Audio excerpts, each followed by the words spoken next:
लामायाव जाहैदों दिनै सनानि नखरखौ सिलिंखार खालामजोबगोन जोंनि बे सनानि नखरखौ रावबो सिफायनो हाया आफा नैबे आसामनि गान्दा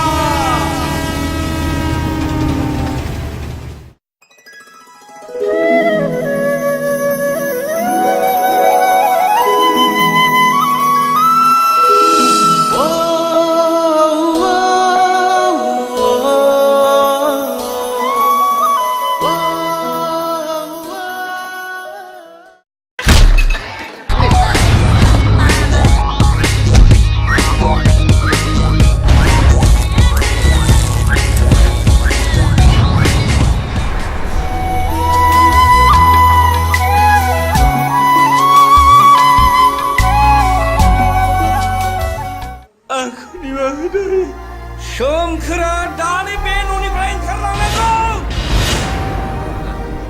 आंखौ अराय समनि थाखाय आइ आफानि न'आव लांफिनदो आदा सोमखोरनि फन आं सिगाङाव